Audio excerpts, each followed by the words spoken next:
Two. Yo. Welcome to another edition of the Geeky Bros Podcast. I'm your boy Tactix. Yo, it's just Darcy here. And this is Big Geek Umar. How y'all doing today? Good, man. We got a new layout.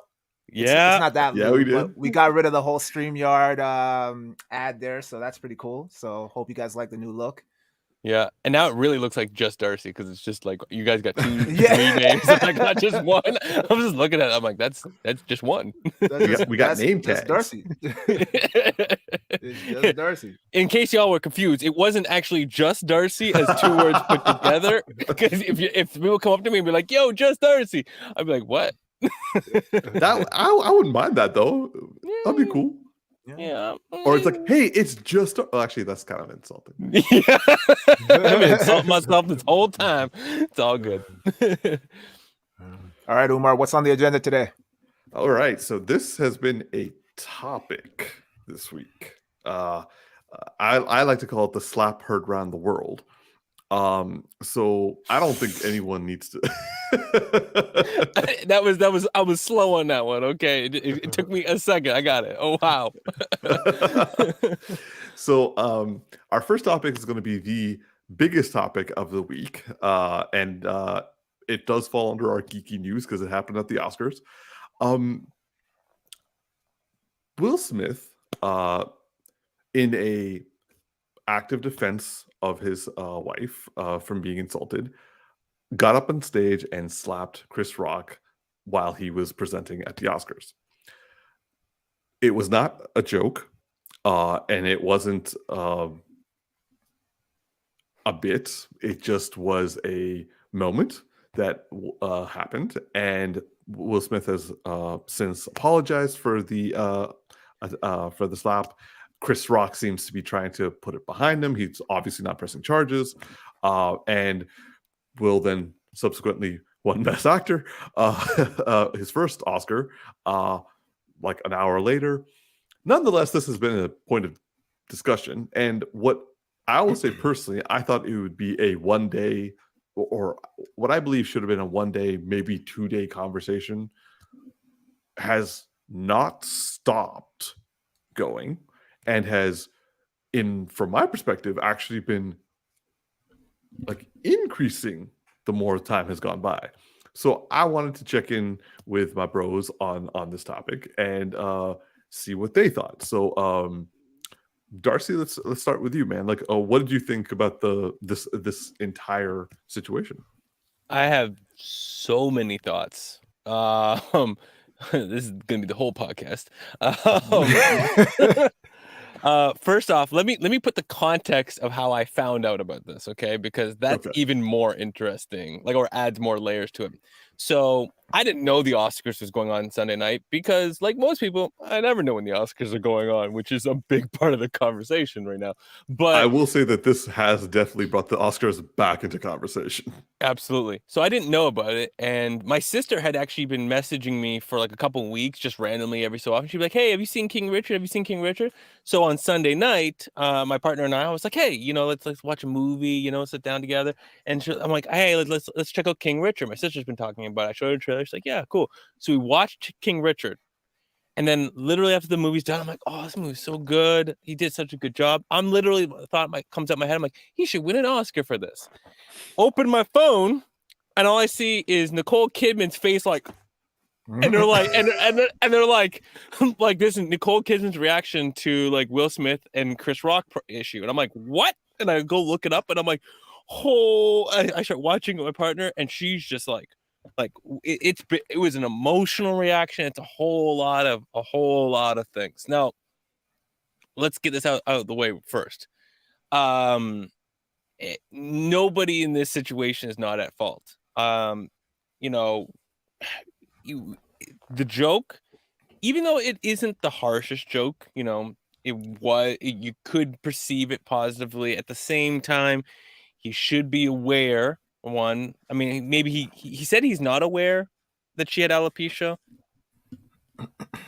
and maybe I could see that being one thing. However, he is aware of how important Black women's hair is to them. Yeah. Considering he directed and produced a movie called and wrote wrote called Good Hair after his daughter asked him, why, Daddy, don't I have good hair? And he went down a whole exploration of understanding what that meant to Black women, and then this whole documentary. And in that documentary, he did interview a woman who had alopecia. So, I mean, there's a whole lot of things on that side where I'm like, he should have some awareness of the impact of that joke. However, I could also understand a little bit of how, you know, he might not have meant it to be negative. He might just, I don't know. Regardless, I don't even want to go too much down that road.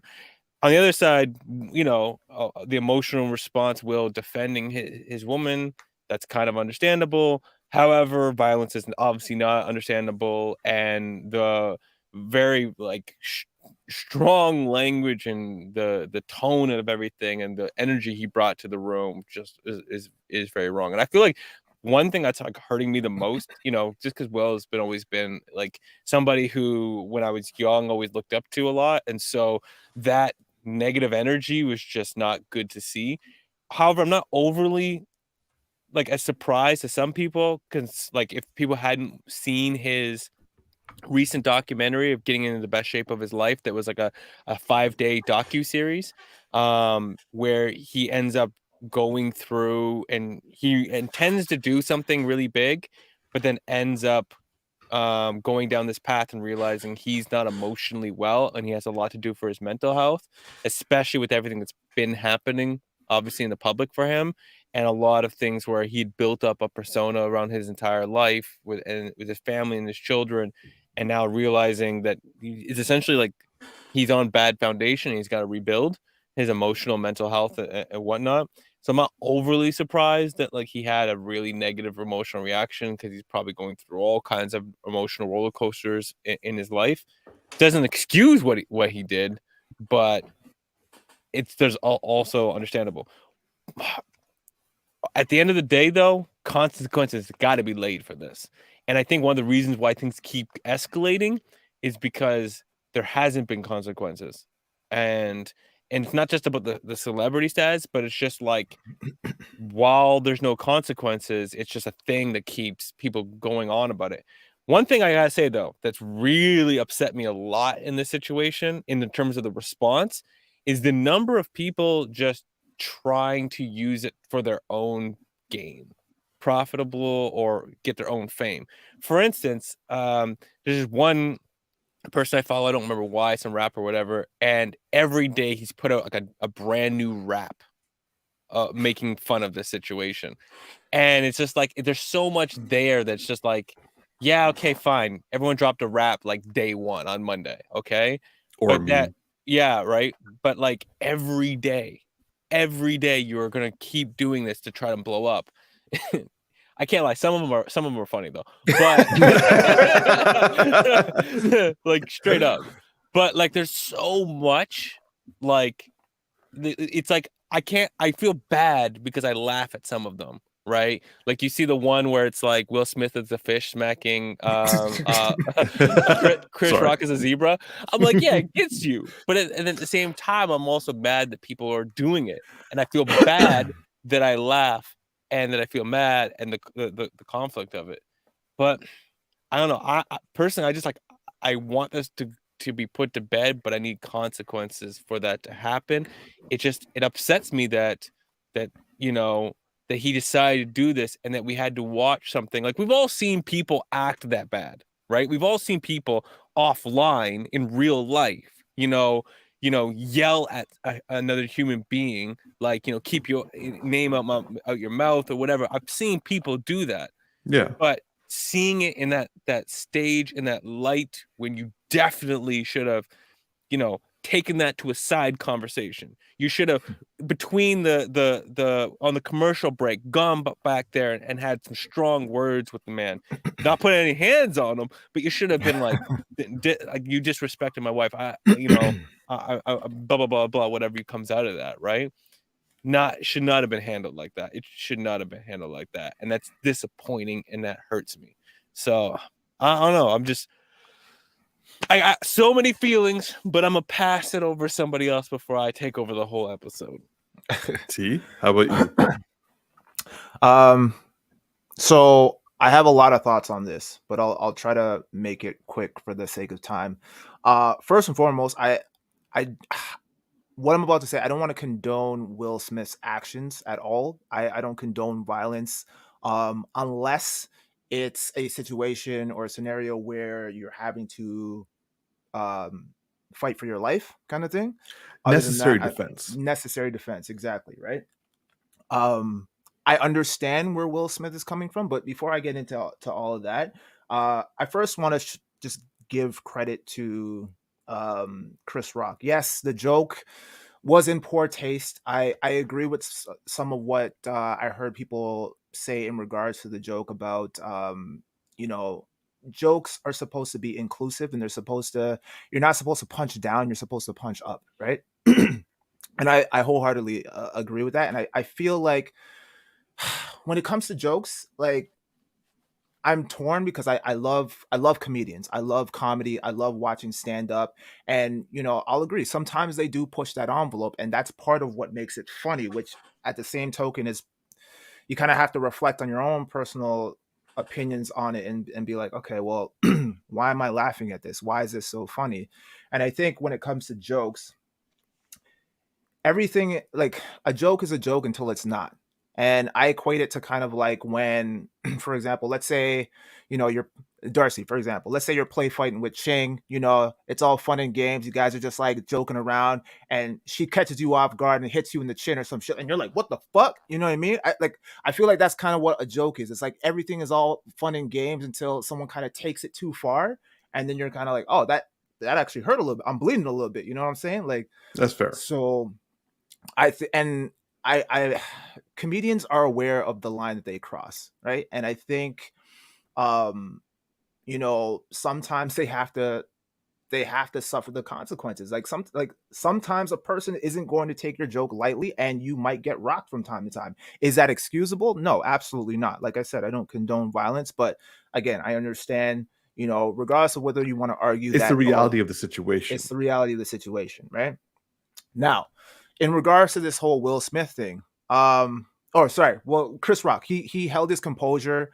You know, you could tell that he kind of wanted to say something back. He wanted like rebuttal or you know respond in that moment, but you know he kept himself composed, which I give props to because one, he's not fucking up his check. You know what I mean? Like, because if they went brawl for brawl or it turned into this big tense moment, then they're not going to invite any black people back to the Oscars, let alone let them host. You know what I'm saying? So I respect Or him on that. present.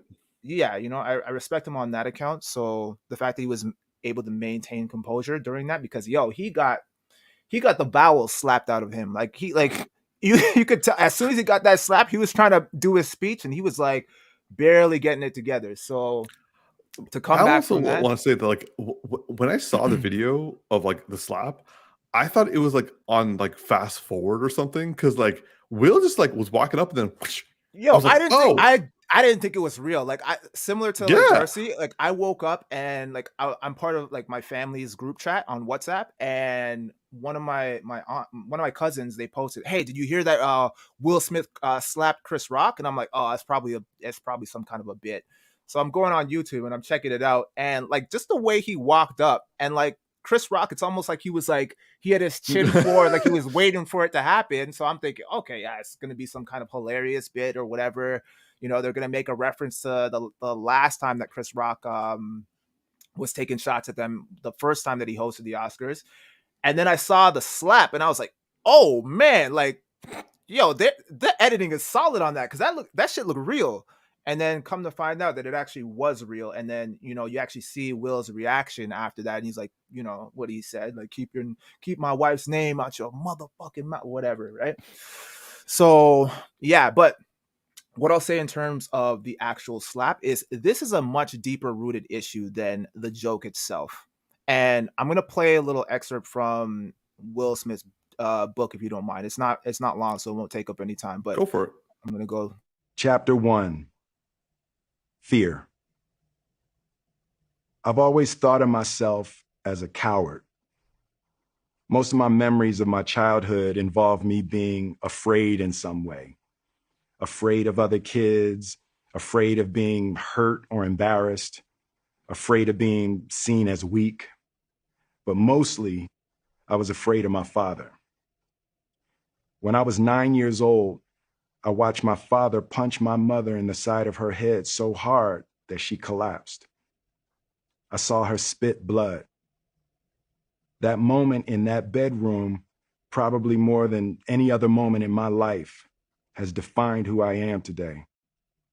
Within everything that I've done since then, the awards and accolades, the spotlights and the attention, the characters and the laughs, there's been a subtle string of apologies to my mother for my inaction that day, for failing her in that moment, for failing to stand up to my father, for being a coward. So yeah, so once I heard that, it kind of all made sense because, you know, when you see that moment at the Oscars when Chris Rock says the joke, you can see that Will laughs, right? He clearly finds it funny. Or, you know, you could argue the fact that maybe, like, you know, when people laugh during uncomfortable situations and they just kind of like I play think it it was more off. that. That could have been it too. But then he kind of look at Jada, and it's almost like Jada kind of like with her eyes told him, yo, you better do something, because, you know, Tupac wouldn't just let that shit slide. And then, you know, Will Smith just got up and like did what he did, right? But I think a part of it, again, going back to that moment in the book where he's talking about how, you know, he grew up feeling like a coward because he couldn't defend his mother. And then on top of that, you look at his career and the fact that, like, you know, he grew up right around the birth of hip hop, became a rapper, and for years he was always considered the soft bubblegum rapper, and he was always trying to fight to earn his respect and could never get the full respect from the hip hop community. And then on top of that, now it's like he's trying to fight to get respect from his own wife, who went on her own show and admitted that we don't know the full story. We don't know if she cheated or if it was, you know, they had split up and that's when she had her little entanglement or whatever.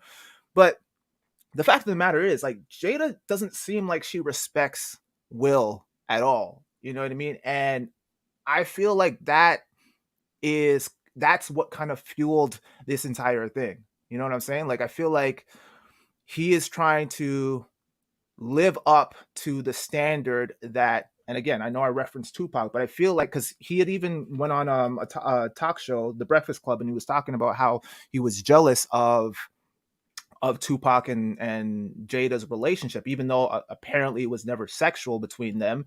She just loved him so much. And, you know, as we know, Tupac was, you know, thug life. He was a gangster rapper. And here we have Fresh Prince of Bel-Air talking about Parents Don't Understand and like Nightmare on My Street kind of type of shit. You know what I mean? So, you know, and I'm not hating. I love Will Smith's music and whatnot, but, you know, let's face it, the hip hop community didn't really show him a whole lot of love in terms of him being a watered down rapper who doesn't cuss on a record and doesn't really talk about like real life struggles and stuff, right? Now, in regards to what I think should have happened, couple of things. I think during that moment, yes, the joke was in poor taste and, you know, he was trying to defend his woman, but I think what he should have done was, one, bite his tongue and just say woosah and just let it go. Just enjoy the moment. Don't, like, you knew that you were pretty much a shoe-in for the Oscar. Do not fuck this up, man. Like, just get through the night, bro. You can deal with Jada later, but just get through the night. Of course, you know, we all know what it's like to get really emotional and act on impulse. We've all been there. We've all had those mistakes.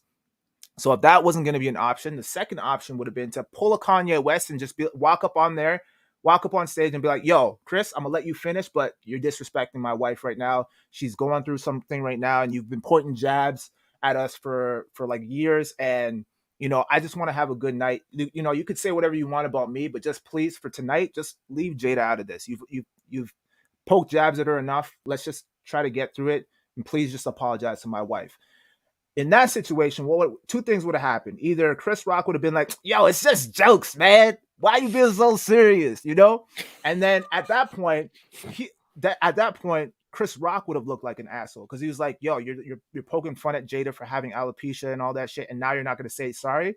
Or he would have apologized and we would have kept it moving. Maybe Will Smith would have got clowned a little bit for walking up on stage and be like, oh, look, this guy's so soft, like he's ruining the Oscars or whatever. Or people might respect him and be like, oh yeah, like he's like that was big of him. He walked up and he demanded respect and he got it, right? Or just catch Chris after the show and talk to him man to man behind closed doors, and you guys hash it out then. Like, you don't have to get physical, but have a conversation. The thing in regards to the whole situation, my whole thing is like, why didn't Jada stop him? You know what I mean? Like, there's this whole meme going around right now, like, and my girl sent it to me too, where it was like, I don't know, Darcy or Umar, if you saw it, where it was like, if someone disrespected me, would you slap him in the face too? Kind of thing. And I feel like any girl that asks that, you got to reevaluate your relationship a little bit, because those are the type of girls that'll get you fucked up. Like straight up. Like, yeah. I'll visit my man in jail. It's like, you already planning for it though. Yeah, you know what I mean? Like, yeah. So I was like, it's a little messed up. So yes. So just in closing, I feel like, yeah, Will Smith definitely fucked up, and it's a bad beat, and it's gonna take a while for him to kind of bounce back from this. I felt like it was in poor taste for him to kind of like attach this whole situation into his acceptance speech, because now not only he's already tainted his image, but now he's tainting the image of Richard Williams, who he portrayed and won the Oscar for. And it's like, Richard is over there like, yo, nigga, I didn't condone that. I don't believe in violence. You did that on your own merit. Like, don't bring me into that shit. You know what I mean? And I agree with that. Like, that wasn't the right thing to do. I understand where he was coming from, but I think at that point he should have just, bit the bullet and just apologized.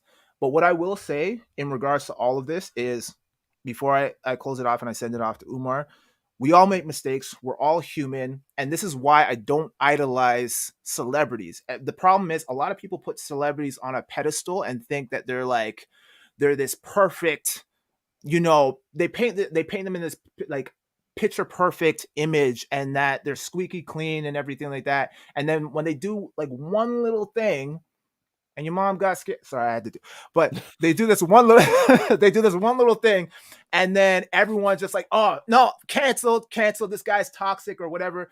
And this is why when we were talking about the whole WhatsApp, we were talking on WhatsApp about toxic masculinity, I had a reaction to it, because I'm like, I don't like that word, because when you say toxic, for example, right? And I'm not saying that they're like, it doesn't have merit or anything like that, but I just feel like it's such a loaded word, in the sense of, when you hear toxic, right, your natural inclination is like, oh, I'm going to avoid that person at all costs. And it's not, yes, maybe, yeah, they classify as toxic, but I think the more accurate term for it is a wounded masculinity, because what they are is they're wounded, they're troubled, they need healing. There's something wrong there, whether it's ego driven or whether it's trauma or something like that. Obviously this situation that Will's going through is rooted in trauma, right? Look how long he's gone without any kind of a scandal, any kind of altercations or anything of that nature. But then we read his book and we get a deeper understanding as to like where he's coming from and all the bullshit that he's had to deal with throughout his life. And then the fact that, all the stuff that he's going through with the open marriage and everything like that, that's a lot of shit to take in. And then on top of that, you're in the spotlight the entire time for your entire life, pretty much, or majority of your life. And you have everything you said is like on top of the pressures of being a celebrity. So what man isn't going to be toxic? But then we're so quick to label this person toxic masculinity and then cancel him because of it. I saw a post of someone throwing away Will's book because of this situation. And it's like, did you even read the fucking book? So I don't know, man. I like the last thing I'll say is, Will, I think, needs to reevaluate whether or not he wants to, if his marriage is worth saving at this point, because I think there's a lot of issues going on with Will and Jada right now. She doesn't respect him by the looks of it. And another thing, Jada needs to do one last red talk, and then she needs to she needs to kill that show completely. No more, showcasing your entire life and like how like you just wanted to feel good. That's why you cheated on Will type bullshit. Nah, like get rid of that fucking show. Like kill it. Just kill it dead. And that's all I'm gonna say, man. I'm gonna pass it off to Umar. Okay. Wow. There's a lot there. So I'll just don't try to respond. Just focus on what you have to say. I will say this just off the outset, like just to our audience. I was the one who brought up toxic masculinity in our WhatsApp conversation, which resulted in a debate. And like, I will say it was very nice to have a healthy debate with my bros and us all three of us just kind of like discussing it. I think it is a conversation for another podcast because that's that's an entire episode right there. So I will say that like toxic masculinity, I initially felt that it was toxic masculinity on both parts. I have done some more reading on it, and I will say now, after doing significant reading on like what the psychological and sociological like terms of toxic masculinity, if it was in there, it is mild. I think it's more having to do because like for it to be toxic masculinity, it would be Will going up there because he's a man and he needs to defend his woman or his wife.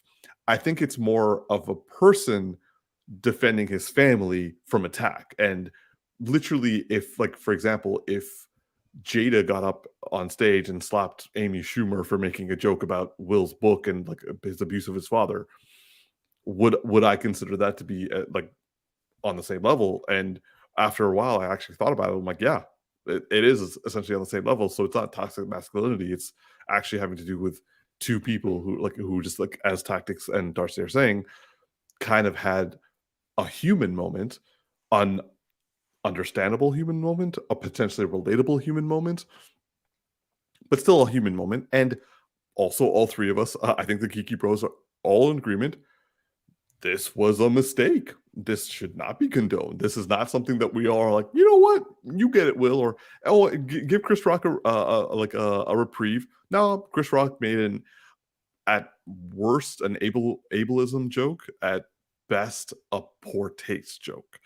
In terms of Will, he made a mistake. He got overwhelmed with emotion, and he reacted publicly in not the best way. What? Why you gotta do that? I didn't mean to kill the vibe. I actually didn't know the order of these slides.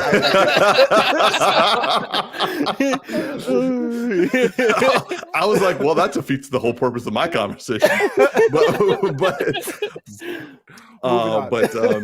there we go. Yeah, I will say that from my perspective, this is embarrassing for a lot of reasons and for a lot of people. But also, I have to wonder if this was a non-person of color if this was all people of like non-Black people who had this entire incident, would this still be talked about? Would this be something that continually grows in anger, or like as Darcy is saying, daily rap videos? I feel the conversation has been done. It should have been done like 2 days after, and like now we'll just be like, oh, let's see what happens to the next Oscars. And let's be fair. The Academy is very happy this happened, because for the first time in like 5 years, people actually paid attention to what happened at the Oscars. And like I also will say that this is not the worst thing that has happened at the Oscars. Like, people are calling it the ugliest moment at the Oscars, or like the ugliest moment and like in Hollywood. There was a Native American who was asking for equality and got booed off the stage. The Oscars have literally given awards to people in blackface and brown face and Asian face. They've given awards to a child molester and also a few borderline rapists and some actual rapists. So a I kept thinking of Kevin overreaction. Spacey the whole time you were talking. I couldn't help it. I was just like, he's giving him awards, right?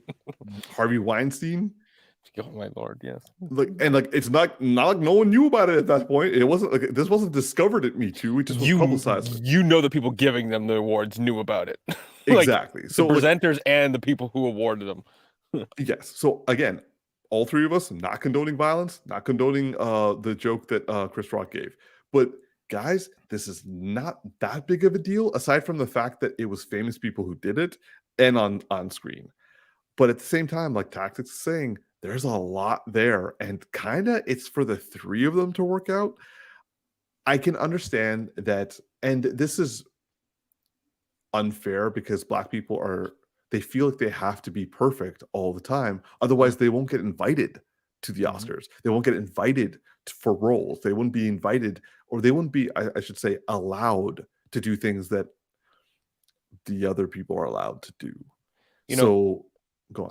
Sorry, I didn't mean to interrupt you, but you made a point, and you're getting at something that made me think is like the whole like being perfect or shucking and jiving that the Black people have to do in terms of how to put this. And Will has even talked about this. When you have to always present the correct figure and to be celebrated, and of all like Black celebrities, there's a few at a certain pinnacle who have been quote unquote correct. And Will realize this in his like docuseries, is like he's done being, or doesn't want to be like the perfect image, right? To meet the racism. Even though he's one of the most welcome Black people around the world, it's also because he upholds at times a facade that people want. And now that facade has come down in front of the whole world, there's like a punishment. It's like, well, you wasn't the Negro we want you to be. You lied to us, so we gonna punish you for that. Yeah. And there's a layer there for sure. And that bothers me. On top of that, what bothers me is also that I also want him to have a consequence, because there's also some stuff that like I've learned recently about he didn't leave when he was asked to leave. They brought the police, and Chris Rock said, no, don't charge him, because he didn't want the situation to get any worse. And then I saw a video footage of Will partying afterwards, celebrating his award. And I kind of feel like after all that, everything that happened at the Oscars, I would have quit my celebration night and gone home and whatnot.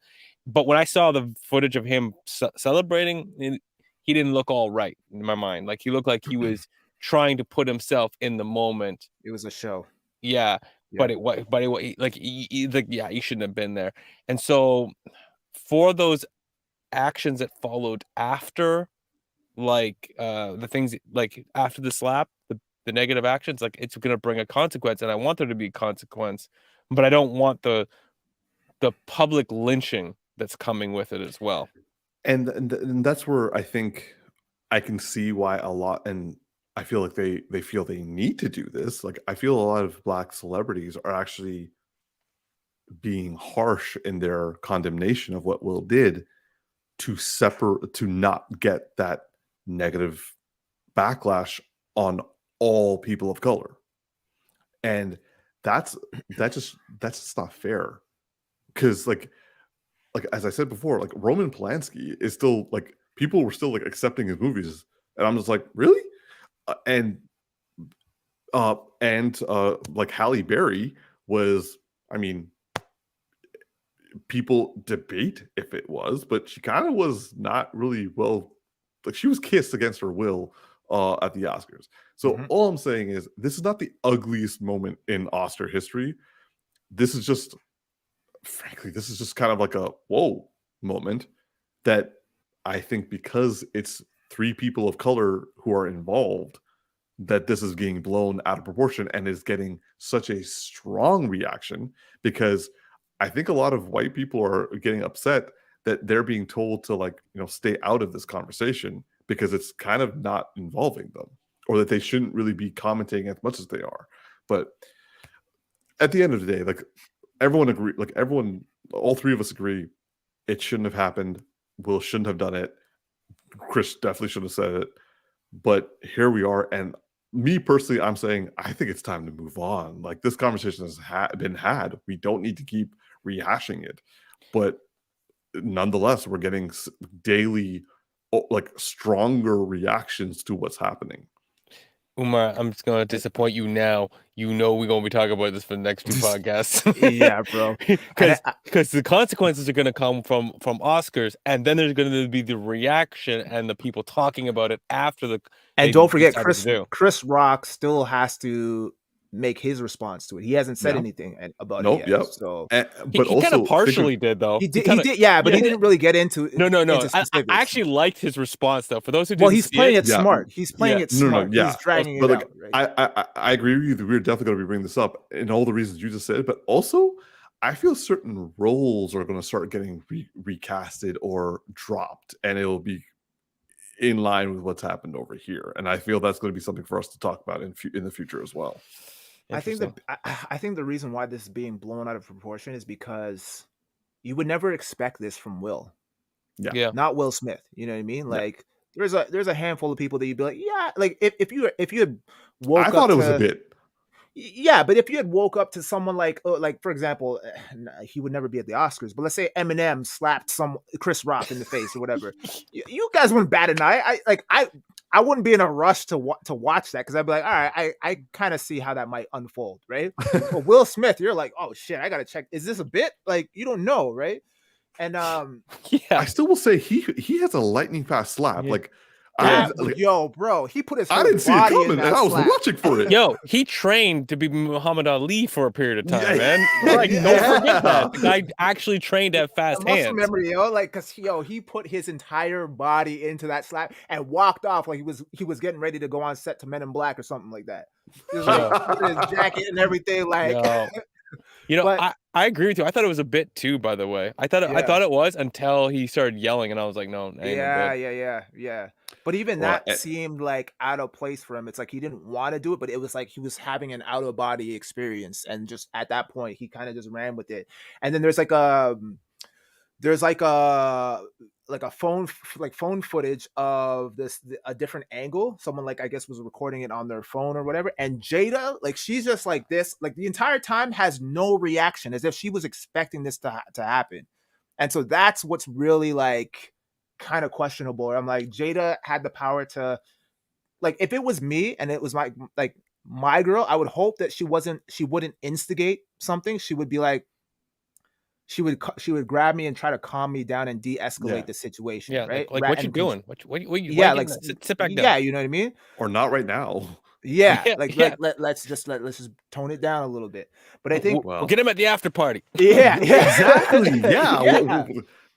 But anyway, it reminds me of the quote that Heath Ledger's Joker said about how they need you right now, but when they don't, they'll cast you out like a leopard. And I think that's what's happening with Will Smith right now, unfortunately, because one little mistake, and now people are ready to cancel him and calling him a clown and all this shit. And it's like, I'm actually concerned for his mental well-being now. And I'm not trying to like twist this and try to say that I'm like condoning his behavior and trying to show sympathy to him. Like what he did was absolutely stupid, idiotic, irrational. It was a moment, and it doesn't need this level of a reaction. I agree with both of you guys. I think there needs to be some ramifications for his actions.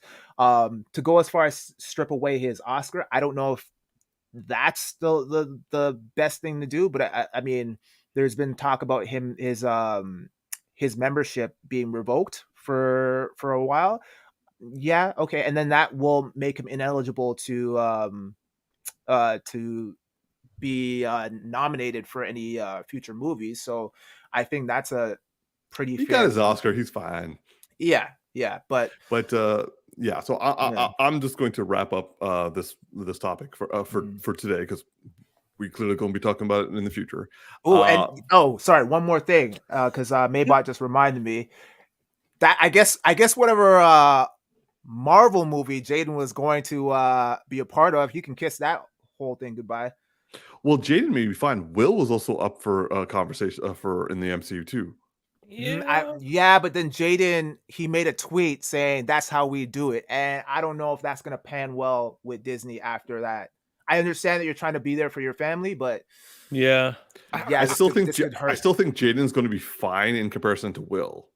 The one thing though on all of that though is that originally when this happened, I thought like the three of them, like Jada, Will, and Chris should sit down at the red table, just have a conversation. So like they handle That it would be a good themselves. idea.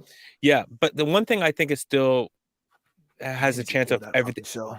Yeah, I'm not. I don't really watch it, but I'm just saying Yeah. instead of it being like everybody else talking about it, right? The three of Yeah. them talking is better than anything. Yeah. But the one thing that still has a chance here is that Will, unless his mental health deteriorates dramatically from the situation, he has the ability to communicate very positively. And I think there's a possibility of him being able to, turn things around, right, in some kind of fashion. I don't think it's going to be like, next week, but I think that there's the possibility, like, you say, oh, well, he'll never work at Disney now. I mean, other I people have agree. had worse problems than this, and I think that I don't know the way the world is reacting right now. I don't know. but honestly don't. how will they react to his true response? Yeah, he put out his he's message. He's gone quiet, but he's gonna come back at some point with a bigger effort, right? Assuming like he will, and if he comes back with a bigger effort, how will the world respond to it? Because it honestly, my hope from this, mixed with what's going on before, is that he becomes an advocate for mental health, right? Like he brings the conversation of his own example to the world in some kind of way. He drives people to have to talk about something they're not talking about because now he has to talk about it in front of everybody. and also this kind of goes to what Maybot was saying, where she's like, it's possible that the reason why Jada was reacting the way she was because it's actually a trauma reaction. And so it's very possible that the both of them could talk about this. I'm sorry, I don't buy that. I have seen from personal experiences, people who ordinarily I'm not saying that doesn't happen. I'm just saying in this particular instance, I don't know, man.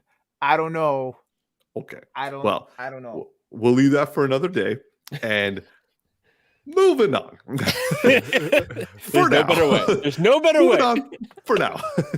So the next topic, ironically, is another of Hollywood's current individuals. Ezra Miller has returned to do let's just say he's at it again. We've discussed Ezra in the past for being someone who has attacked an individual, but now he's been arrested and given a restraining order because he got drunk at a bar in Hawaii and allegedly attacked and threatened a couple. Here he may have broken into their room and was saying he was going to kill the wife. Anyway, he also assaulted a couple people karaokeing. So you must not have liked the song. Apparently not. I will just say before I pass it off to you guys is that, and I know I'm stealing his thunder right now, but Darcy made a very good comment when I told him about this. When he said, "Who told him to go to a bar in the first place?" Ezra Miller and bars don't mix. Yeah, clearly. And apparently karaoke bars are now off it because if you don't like the way you sing, he gonna try to kill you. Umar, by the way, I think my comment was his PR team stressing out every time they hear about him going to a bar. It'd be like WB's over here another bar. Who's not watching Ezra Miller? So since you already are talking about it, Darcy, your thoughts on Mr. Miller? This is the person who needs a slap. I'm just keeping it G. We're gonna keep this one short and sweet, okay? This guy's stupid. He has a vendetta against his own opportunities. He's risen to the top and he's going to tear himself back down. The man is just being dumb. It's just dumb. The only thing that upsets me from all of this is I have now no interest to watch anything Flash. But that upsets me a little bit because I want to see Michael Keaton's work. So Yeah. I'm like, can I? I'm gonna go in. I'm like, can I get the made for TV edited version where they just show me only Michael Keaton scenes and then that's all I watch? Like, and you cut him out like when a girlfriend breaks up with her ex-boyfriend and cuts him out the picture. He's got scenes where we have a blur. And it's like, oh yeah, because before they call him the Flash, they call him the Blur. It's like we just keep blur scenes. Yeah, this man is dumb. I don't even want to talk about this guy. Let's just one of y'all say what y'all gotta say, and let's move the fuck on. On that note, Tactix. Man, they should. Yeah, I agree with. They should just bring in Grant Gustin, man, because I'm done with this dude. Like, I'm sure he's going through some trauma or some shit. Like, something's going on with this guy right now, and he doesn't need to do any movies. He just needs fucking therapy. Like, just sit down somewhere, talk to somebody, deal with your demons, and then if you can, make a comeback like Robert Downey Jr. But until then, just sit your ass down somewhere, man. Like, this is the second incident that we even know of. Third. Even worse. Like, you're causing problems at a karaoke bar. Like, what the fuck? In Hawaii. Chill, dude. All places, man. Like, I understand. Like, if I gotta hear "Don't Stop Believing" one more time, I might slap a motherfucker. But that's no reason to actually do it. I'm just saying, like, just chill, man. And I agree with Darcy. Like, it upsets me because, I never thought we would ever get to see Michael Keaton don the Batman suit again. And the fact that we are, and now this shit has been pushed back, it's been delayed. And now I'm starting to think that maybe this motherfucker is the reason. And it's upsetting because I want to see Michael Keaton. We haven't even seen a trailer with him in the full suit yet. And we're probably not going to anytime soon. So yeah, it's upsetting, man. But yeah.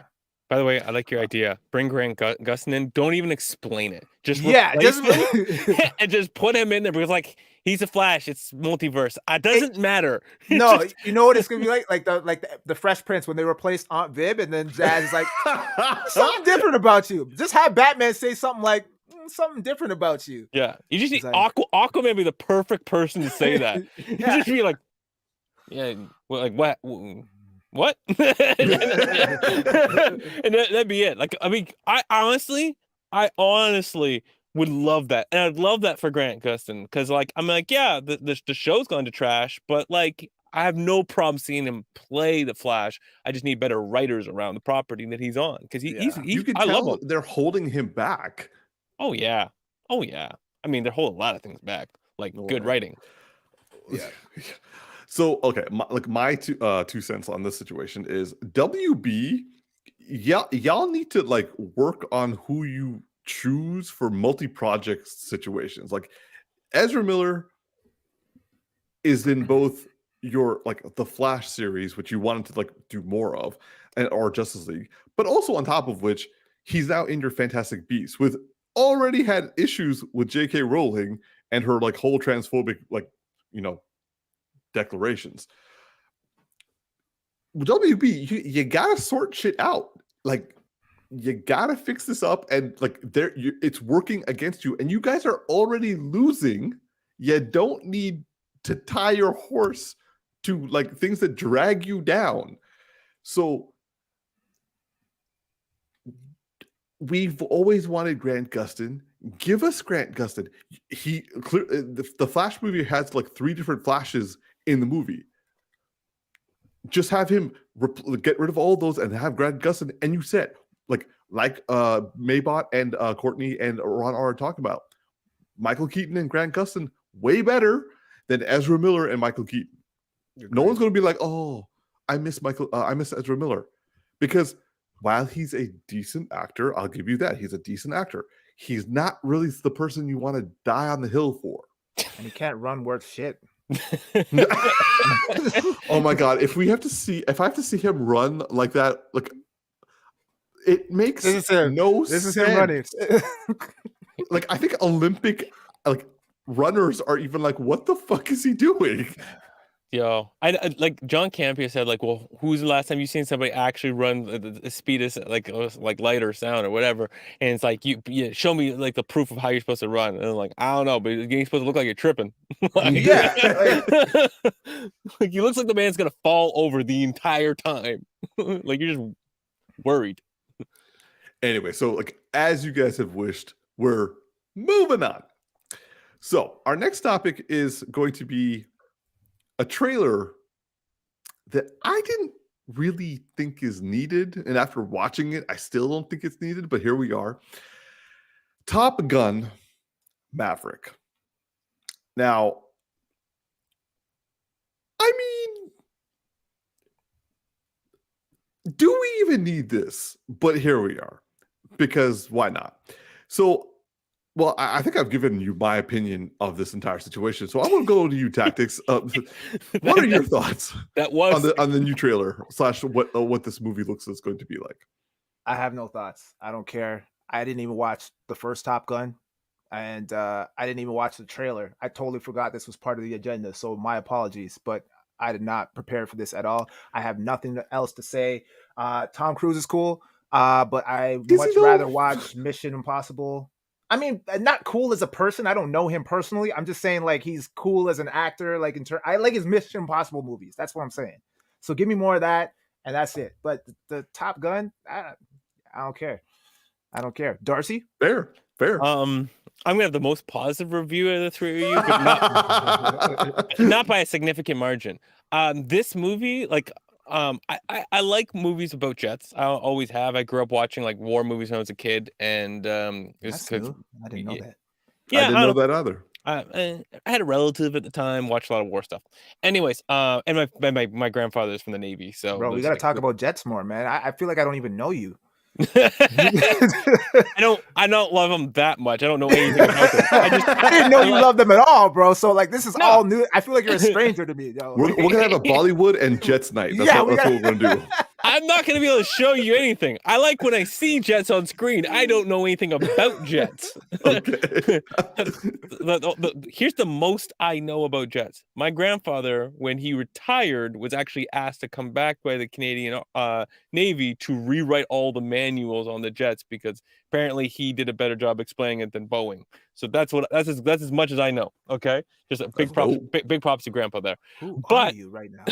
That's not even about me. Anyways, I don't really remember the first film, but because Tom Cruise loves to do his own stunts, and I know he's actually flying the jets in this film, that practical aspect is what excites me about this film from a perspective of like, this is going to be really dope from an action perspective. It's going to be really dope in a D-box seat because it's going to be very, very heavily practical. So for me, this is just perfectly in line with like Fast 7, okay? As in, it's a good popcorn flick for a good time. I'm not expecting a great story. I'm just expecting my D-box to shake like crazy, enjoy some popcorn, my girl, and call it a day. Would this classify as like a popcorn film? Because if you're going to do D-box and it's just going to be people flying, you're not going to be able to eat that thing.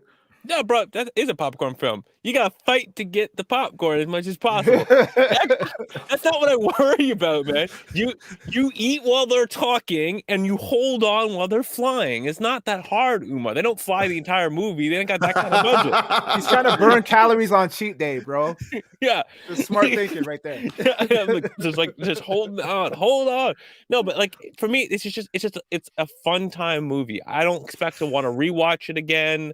Any of that kind of stuff. I just expect to go enjoy myself, and it's a good D-box film. So yeah, I'm going into this expecting a 6.5 out of 7, and like I enjoyed my time, and I got my money's worth. That's it. That's all. 6.5 out of 7. 6.5 or 7, not 6.5 out of 7. I'm like, that's a high rating, bro. Yeah, it's a weird criteria, but it's like why would you like that? That's a 93% rating. Like, why would I? That's what, damn, okay. Yeah, no. Yeah. It's a weird way of calling about it. Okay, so before the final thing I'll say is I'm in complete support of what Courtney put in the comments, where she says the Geeky Bros need to plan a field trip to the Hamilton Warplane Museum. Yes. Okay. Yes. All right. Respect. Okay. Moving on. So our next topic is going to be focused on me, because I decided to do something for all of you. Not just my Geeky Bros, but all of you watching. I decided to watch Morbius. Or someone bought my ticket and they said I had to go with them. So nonetheless, I watched Morbius last night. This is going to be a full spoiler review of this movie. You know it's good when. Yeah. This is okay, so when Tactix doesn't like something, he calls it garbage. Now, for me, I find that to be high-level garbage because he's saying it in a fancy way. This is garbage shit. And it deserves the low caliber pronunciation, because it's that garbage shit. Yes. But I dress it up a little bit for you. Oh. So, okay.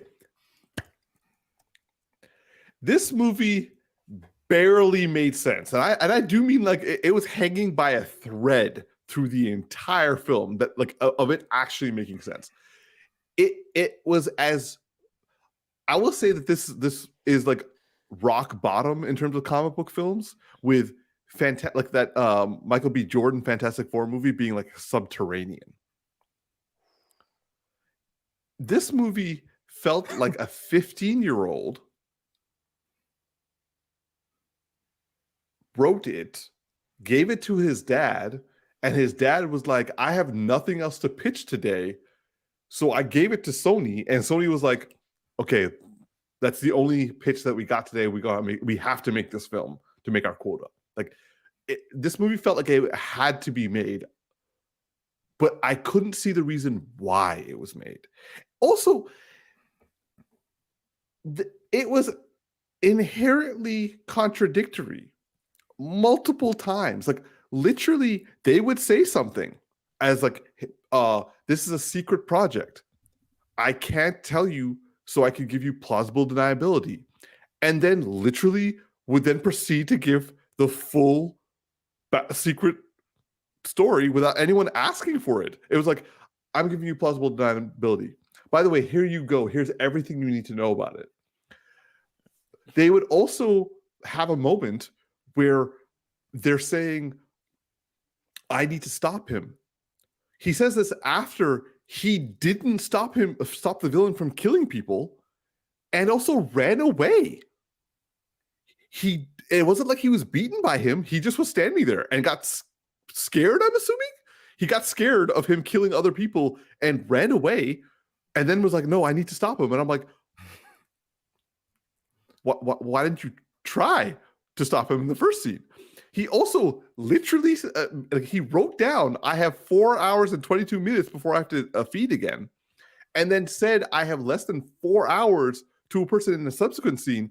And then checked his watch, and he had passed the 5-hour mark, and then then acted like nothing happened. So he was past his time limit, but was fine. And we all just were and you guys have mentioned multiple times that I am difficult to watch bad movies with because I react. For the first time ever, I had an entire row of people reacting the same way I did. I was Strangers too? Yes. People were going on their phones. They were and no one was shushing them, or no one was telling them to turn off their phones, because they were like, hey, what are they looking at? TikTok. I need something else. It's like, nah, what are you watching, bro? Let me come over there. Yeah, it wasn't even a half-filled audience. It was like maybe a quarter, and maybe. I couldn't even say a third, because it's like, anyway. So I just okay. So this is the reason why I'm saying it's going to be spoiler filled, because the whole reason I was forced to watch this is because the person who bought my ticket was like, "Don't you want to know how this ties into the MCU?" I'm going to tell you how it ties into the MCU, and I'm going to say it's dumb. So it feels like someone who wrote the 2 post-credit scenes that ties into the MCU got a note from Kevin Feige and didn't understand what the note meant. Because Michael Keaton shows up as the Vulture, but all his interactions with Morbius aren't in the movie. So they just did that for the trailer, but that wasn't in the movie. So so the post-credit scene is the skies open up purple, just like when, what's his name? Like at the end of No Way Home. Mm. So that means that Toomes was transported from the MCU into Morbius's world. That's not how the spell worked. Anyway, when he appeared in an empty cell, they released him because he didn't commit a crime here. His first thought is to find Spider-Man. Why? Why not his first thought be like, where's my wife? Where's my daughter? Nope. He's just like, I gotta go find Spider-Man. So you're like, okay. And then the second post-credit scene is him in full Vulture outfit finding Michael Morbius, and they meet to have a conversation. How did he get the tech for that? That was inherently MCU based. Who did he get the info? Like, anyway, so he meets up with Michael Morbius and is like, hey, I want to put together a team. Why? Apparently to go after Spider-Man. But why? Because his entire character growth was done in Spider-Man Homecoming. So, like, why would he put the Sinister Six together? He's got no beef with Spider-Man. He also doesn't have his wife and daughter, who was the sole focus of his megalomania. Why? Anyway, you will be asking the question why a lot in this movie, because the steps that all of them were taking to make the plot happen required a lot of questions that never got answered. So, okay, I'm done now. So Umar, I told you before this that I was going to have some questions for you. And you kind of already answered one, but I'm going to get you to answer it again. Okay. I have 5 movies that I want you to tell me which one was worse. Is it Morbius or the other movie? Kind of like when we go to the movie theater and they bring those things up and they're like, which actor does everyone like? And you vote. All right, so let's go with the one you already talked about first. Which movie's worse? Morbius or Fantastic Four, the new one? I'm going to say Fantastic Four. Ooh, okay. Morbius or Daredevil? Morbius. Okay. Morbius or Batman and Robin? I'm going to have to say Morbius because it actually takes itself seriously. Batman and Robin knows that it was being campy. Okay. Wow. So two points for Morbius. All right. Next up, Morbius or Elektra? I'm going to have to say that they're a match made in heaven. Ooh, well put. So 3 points for Morbius, going to be the worst. And last but not least, Morbius or Catwoman?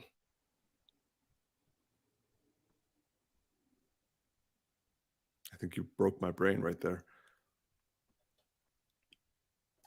Well, I want to say Catwoman. Awesome. And because I want to be like Steve Jobs. I'm sorry, Courtney. Courtney, I will ban you, okay? Yeah, you okay? So like, our girl Courtney had to be like, "Don't you go there." Oh my god. Well, I'm sorry. I'm Which sorry. one did you say was worse between Morbius and Catwoman? I just forgot all of a sudden. I'm gonna have to. I'm sorry, Courtney. I'm gonna have to Catwoman. Okay. All right, and I have one more honorable mention because I'm like Steve Jobs. I gotta have one more. Which one is worse, Morbius or Zack Snyder's Justice League? Oh, I hate you, Morbius. Say it louder for the people in the back, Umar. I feel dirty. Say it loud.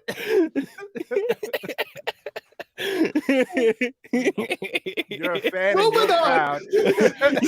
You know what? I was actually gonna say Joss Whedon's Justice League because I hate that movie, but last second I was like, no, this is gonna be better. All right, well, moving on to our final topic that I've kind of like just abruptly put on because I just remembered and I forgot to tell Tactix about it, but I didn't want to tell him after the fact and him get mad at me for changing the schedule again. The final episode of the Fresh Prince of Bel-Air remake Bel-Air TV series was released this week.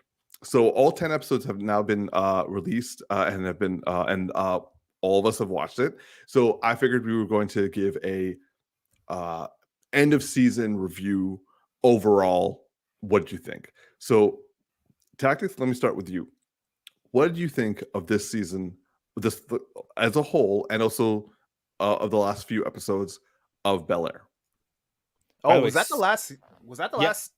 Yeah. Oh wow. Okay. Damn. By the way, spoiler warning for everybody. Spoiler warning. Yes. I just want to get that out there quickly. We're gonna talk about the episodes. So, because we talked about this earlier on in the podcast, in earlier episodes, and I wasn't 100% on board initially, but I really grew. Reluctant. Yeah, but I really grew to take a liking to the show, and I started to really appreciate the references. And once I kind of got on board with what the tone of the show was and what they were going for, I was like, okay, you know what?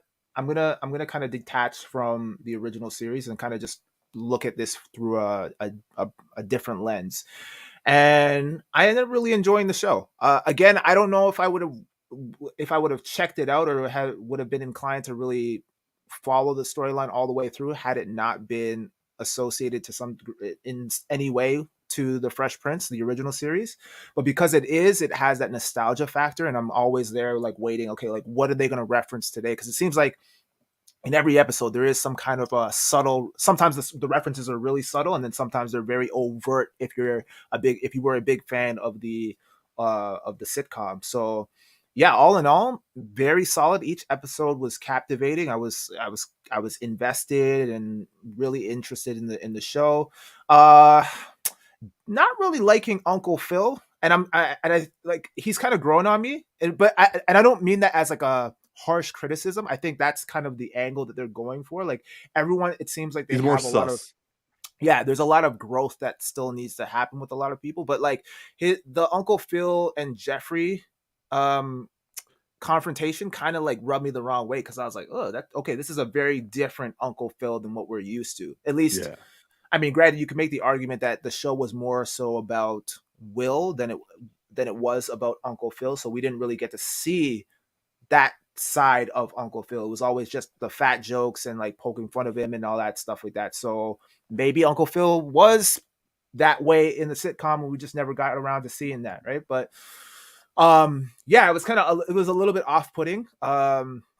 Carlton is also a little bit off-putting, but I think that's the point, and I think that's the whole idea in terms of like, I feel like everyone is kind of building towards some sort of a redemption story aside from Will, because I feel like Will is, he's growing into his own, but I think out of all the characters, he needs the least amount of redemption. And Ashley, but they haven't really fleshed her storyline out. Yeah, she's pretty like undeveloped at this point. Yeah. Really enjoying Jeffrey. At first, I was kind of like, "What the fuck is this?" But now I'm kind of like, "Okay, I'm into it." And like butlers are like, it seems like they're in right now, man. Like it's cool to be a butler. You got Alfred being gangster and like the Batman and shit, like both iterations, and now you got Jeffrey being being super suave and everything like that. So that's a nice refreshing touch. And then of course the final episode, that they've been alluding to this whole secrecy. I felt like the whole whatever was in the envelope, I that was the only thing where I was kind of like, oh, so he's just in prison. Like I feel like we already knew that kind of thing. And it's like I thought there was going to be like more to it than that. And then initially, I thought for some weird reason when Jeffrey got caught, or when Will handed the envelope to Uncle Phil, and then Phil confronted Jeffrey and said, "Yo, I trusted you," or whatever. I thought like Jeffrey was gonna pull like a suave move where it was just like open the file or open the folder, and there was going to be nothing in it, and it was just like I was testing to see what Will would do, and he passed. So now, like maybe you should consider actually telling him about his father for real, but they didn't go down that route. So, but yeah, very powerful final episode of the season. They had a really good, really great cameo, very surprising cameo, and well, I guess we'll, since we're talking about it, we might as well. Marlon Wayans shows up as Lou. He shows up as I did not see that coming. I did not see that coming at all. And when we were talking about this off air, and I was like, as soon as I saw Marlon Wayans, I was like, really? Because like he hasn't done a whole lot of serious roles. Like I always saw him as he's one of the Wayans brothers, right? So he's like joking, comical, very goofy, like probably one of the most goofy out of the entire 80 members of that family. But lineage is strong. Yeah. But no, man, he killed it in this. Like I was sold on his conviction to the character, and he does this thing with his voice. Like it's like usually like Marlon Wayans has a very distinct kind of voice, and I think what he did in this episode, he made it very, very deep and kind of monotone, which was really interesting because it was like almost like it drew me into the character more, because I guess he, most actors will do that intentionally, but you believe that he's not Marlon Wayans. He actually is that character, which was really interesting. It shows his growth as an actor, and I would love to see him do more dramatic roles. But anyway, I'll throw it back to someone else. I loved it. I love the show so far, and I'm interested to see where they take season 2. Darcy? Yeah. So you know what I'm also interested in thinking about is like, I wonder if that's actually Marlon's like normal voice. And because a lot of times people end up, I don't know if it is, Umar, but I'm just saying, I wonder. No, I was like, that's an awesome idea. Because sometimes people, they'll portray something, and you have to think back to like In Living Color, right? Like he would have been portraying these different characters and voices and stuff like that, and maybe things just kind of came out. And then it became kind of the thing. And when he's energetic, he's this way. But when you see him in like a private setting, he's very, very chill. I got this idea because like there's a rapper that I follow, and he's like going through some stuff. Anyways, he's posting some videos, and he was like posting like when you actually meet me in the studio, and he talked in his normal voice. And I was like, whoa, that is so different than how he normally presents himself to his rapping and his rapping voice. It's just he's so much deeper and monotone and relaxed kind of a person. And so I was kind of like thinking like maybe his acting is him pulling on just the other side of who he is, and then we're seeing that, and we're blown away by it. Also, something I was thinking about while you're talking about the growth, I was realizing every character in the show besides Will is having to grow.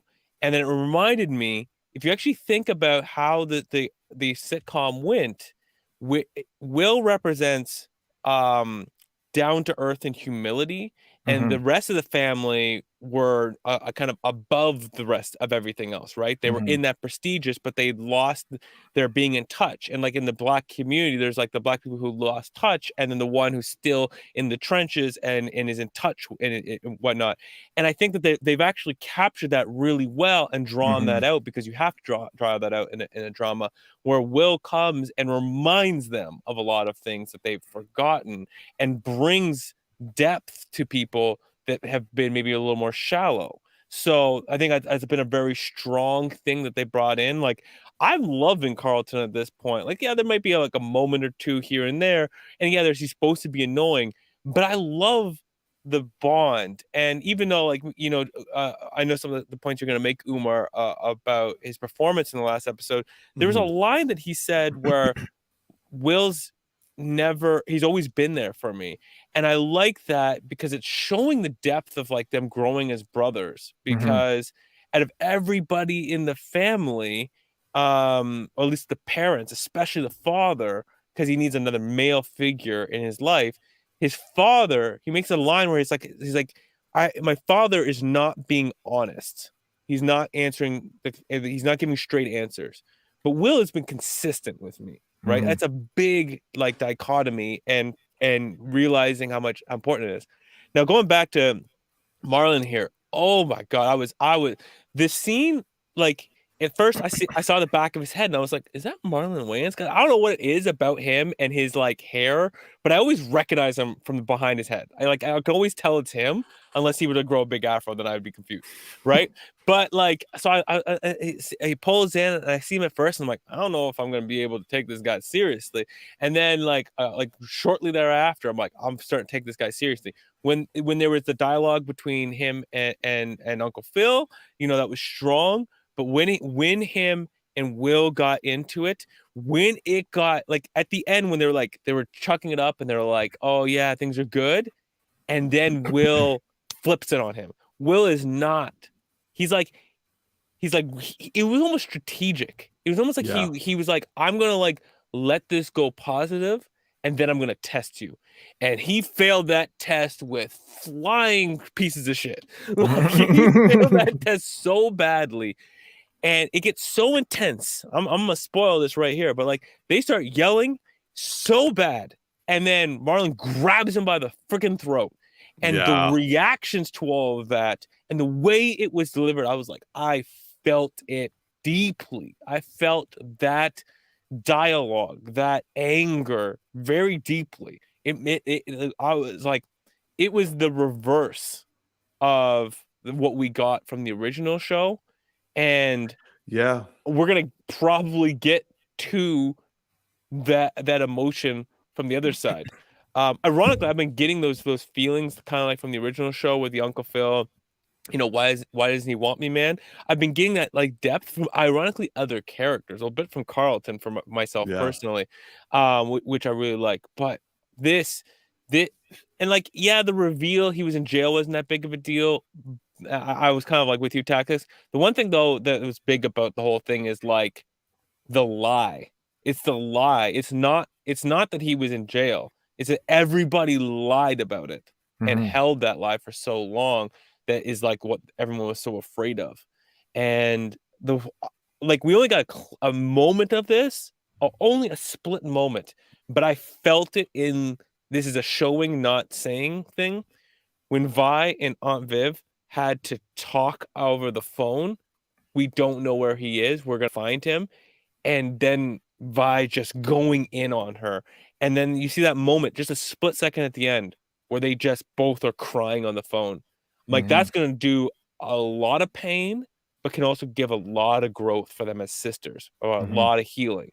And I'm like, I just saw that, the both of them crying, and I was like, yeah, I feel that there is layers here that I like. Overall, I've really enjoyed this season. I'm super excited every episode. I'm super looking forward to another season. I can't wait. This show is like for me, it's like an 8 out of 10. So I will say that I predominantly agree with everything you guys have said. For me, I hadn't watched it, so like Darcy was kind enough to like give me access to it. I will say that I found at times over the course of the season that not that I never felt anyone gave a bad performance, which is rare for me to say.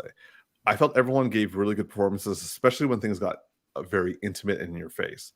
I'm so worried for Hillary, which I've never been worried for Hillary before. But like, here I'm just like, oh girl, please don't. I'm like, okay. Oh, I'm loving Jazz. I found Jazz annoying in the first series. I love him in this. Jeffrey, his confrontation with Uncle Phil was scary. I didn't know where that scene was going, and like the way it ended was like it kind of I was happy where it ended considering where it was going, but I enjoyed having Jeffrey drop like truth bombs. I enjoyed seeing Uncle Phil react the way he did in terms of his race, especially at the end. I found that to be a very a moment of growth for him. I fucking still hate the Reed guy for still messing with Aunt Viv. Oh yeah, we're all in agreement on that. Like, if people get everyone a bad performance, it's him. It's not because he acted badly, just because he showed up. Yeah. When it comes to Will and Carlton, to go to what Darcy was saying, I like both actors. I think both of them do a good job. However, I think this happens very, very rarely with the actor who plays Will. It's more about how he delivers lines every now and again. And I'm like, that felt kind of forced. With Carlton, I will say that there have been a couple of dramatic moments only. Just a couple of dramatic moments with him that I felt I wasn't sure if he was acting in the show or if his acting just wasn't up to par. So like, I guess we'll see based on next season whether it was the actor or whether it was the role. But I found that like the actor, he's not a bad actor. He needs a little bit more experience. He needs to kind of like, he's learning. And so I don't want to knock him as a bad actor. I'm just saying that he just didn't perform for me as well as I wanted to. When it came to, and like you guys didn't bring this up, but like this, I was like laughing up, clapping, just like, yeah. Having the art council turn out to be from the original series, second Aunt Viv and Vi was a highlight for me. I was just like, yes, I love those two, and it was good to see them again. And like I had asked Darcy, I'm like, wait, in this version, do Vi and Viv actually have two other sisters, aka Janice and Helen? Turns out they don't. Sorry, spoilers. But the characters Janice and Helen are the art council that give Vivian like a chance. So that was sweet that they kind of did that, and I was just over the move when I saw them. And there's a bit of a sisterly bond with them, by the way, too, if you notice it. So it's like they give you enough to be like, there's sisterly love there. They treated her like a sister, and that's all we need to do. Yeah, and also I gotta say, I know that the actress for Aunt Viv in this series is a huge Fresh Prince fan. Like, she's the one who, in my opinion, like from the interviews I've seen, who talked about it the most about how big of a fan she was. So for her to be in the room with like Aunt Viv and Aunt Vi, if I was in her shoes, I would have lost my fucking mind. Anyway, good for her. Really happy for her. That scene was awesome. Anyway, moving on.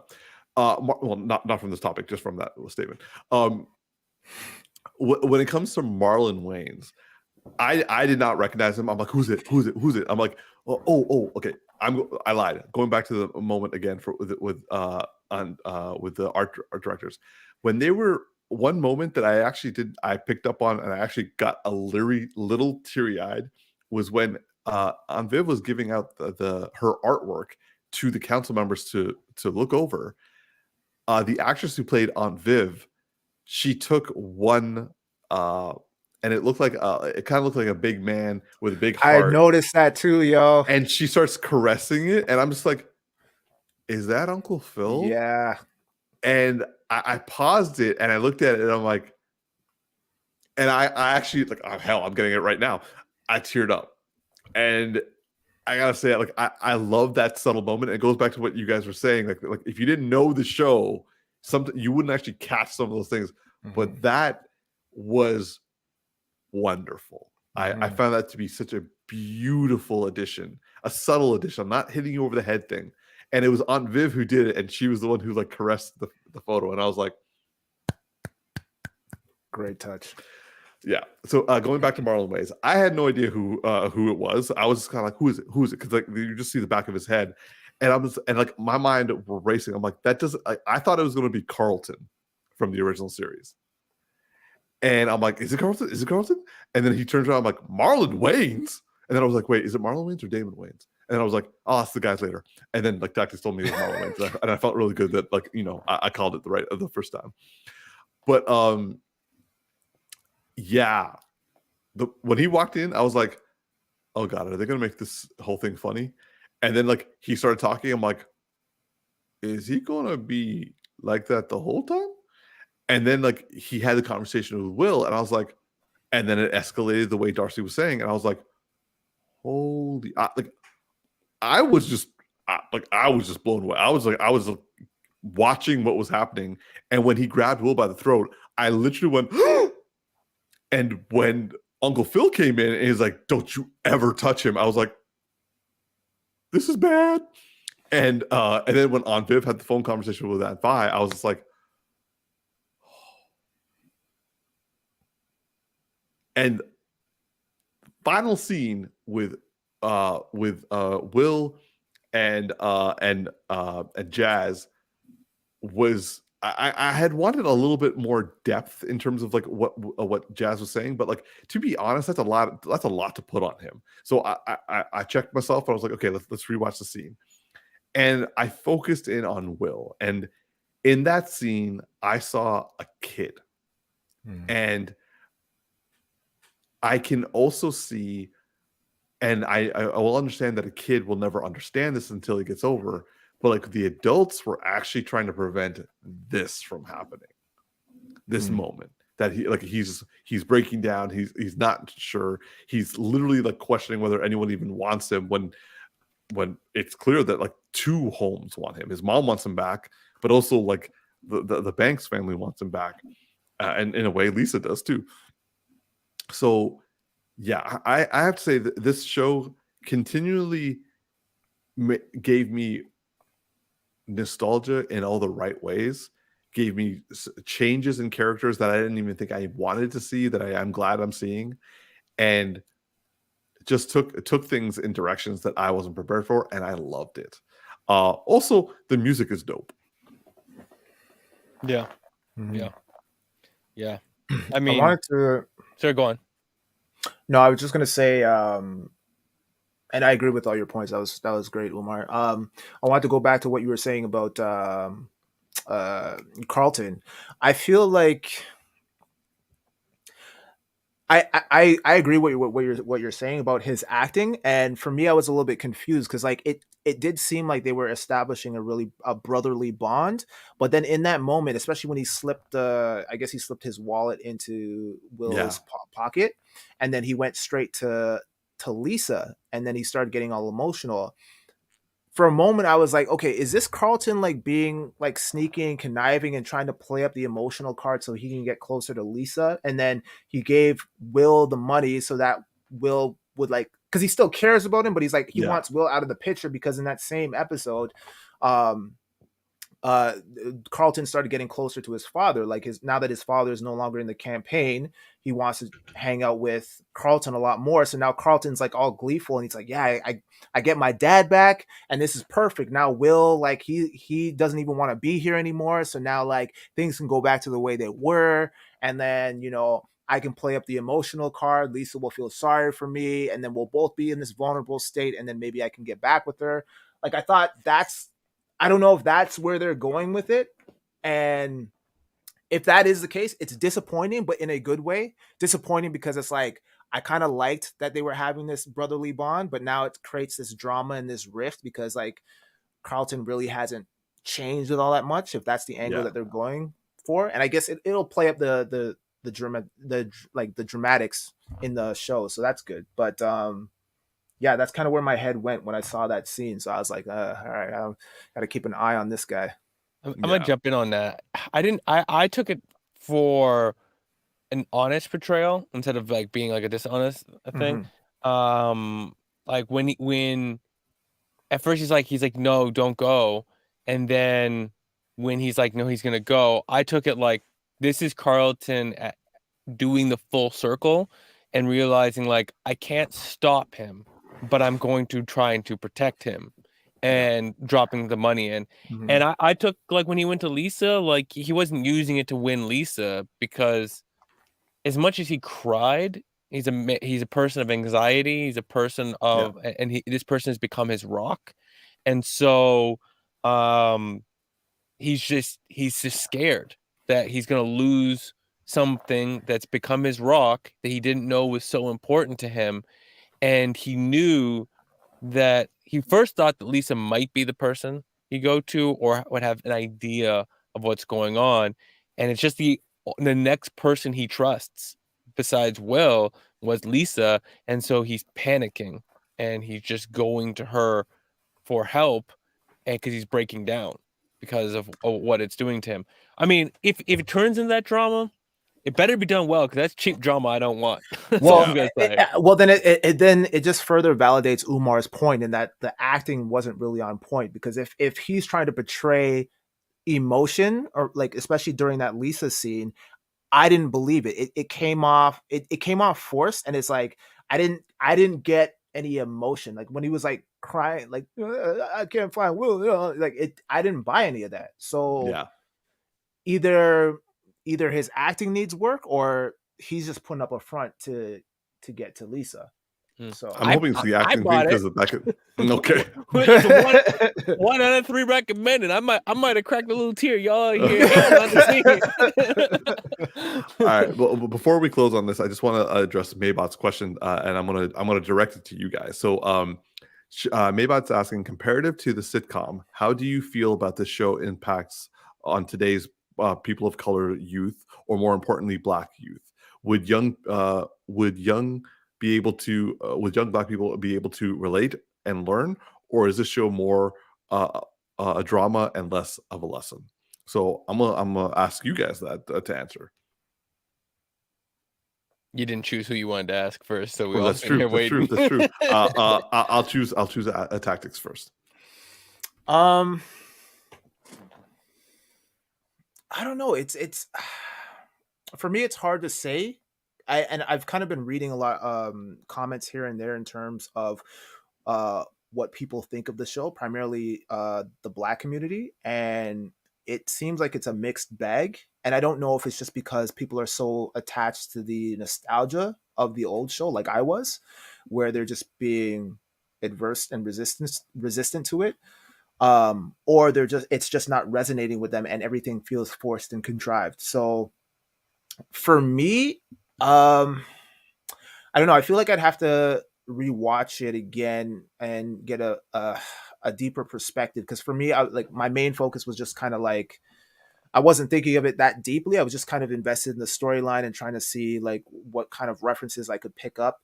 I would say like they are exploring a lot of they're alluding to a lot of different subjects, like obviously with Ashley and the LGBTQ. I'm not sure the orders of those letters, but you got it right. You got it. Okay, so they're exploring that a little bit. They're exploring drug addiction with Carlton, not necessarily synonymous with Black issues, but they are going into some deep rooted issues that are important nonetheless. I don't know if they're specific to. I mean, in a way, yes, because it's kind of like highlighting a Black family in a rich environment, and Will coming from the hood into this environment and trying to adjust and adapt to this new setting. And especially they highlight at the end of this episode where it's like where Jazz was reminding him like,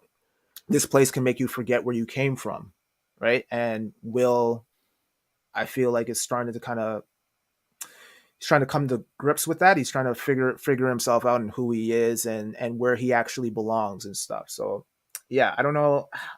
I think Darcy would probably be able to answer that question a little bit better. I haven't really picked up on stuff other than what I just mentioned, so I'll throw it back to Darcy. Darcy? Yes, I'll step in as the Black expert. Apparently, I'm kidding.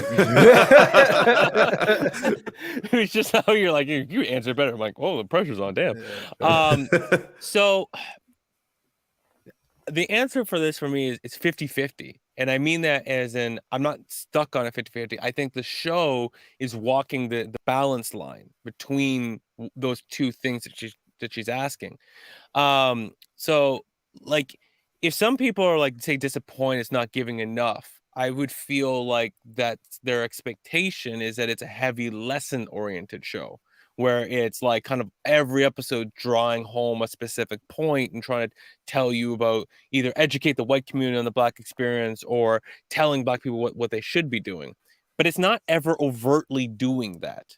It has examples of it, like Aunt Vi, or sorry, not Vi, Vi and Will, and the whole concept of like, you have to wear your crown. The crown, the being your own king is a very big concept in the Black community. And as well, like, you know, you have to, I forget the exact wording she says, but like, you have to like know when it's your time, basically take your crown and basically like step into your own light and into your own power. That's a big piece there. But also, if you go back to the origins, like what the original show, yeah, it had a lot of good layering that we highly appreciate and emphasize in hindsight, the conversation of race and stuff like that in the original show. But if you really did the math on like how much time they spent talking about race in the original like sitcom and comparatively, like I don't think it was the majority of their time. I don't think it was even 50% at the time of the show. I think this show is doing it, but it's just not doing it overtly. But it's also not a cheap show making Black people look cheap. Like, I'm going to draw an example here. Do either of you ever watch the show Empire? No, I saw like one episode. I'm familiar with it, but I haven't seen it. Yeah, so it was cool. It was entertaining. I would watch it every time. I would be only just waiting for them to go into recording studio so I could like look at the gear and like watch them record. But it was cheap, right? It was like Black people at the height, but they're still super, super ghetto, and there's always problems, and it's all drama, and it's like, it's cheap drama, it's soap opera. It was literally a Black soap opera about ghetto mentality in money, right? And I enjoyed it for some points, but it was cheap, right? It was soda pop. This isn't necessarily like, you know, the most in-depth thing ever. It's just walking a line between respecting the source material, which was very upbeat and very light, while trying to be a drama, while trying to represent good things, but not being overt about it. So it's still very entertaining. This show would get very heavy if it was like all about the lesson.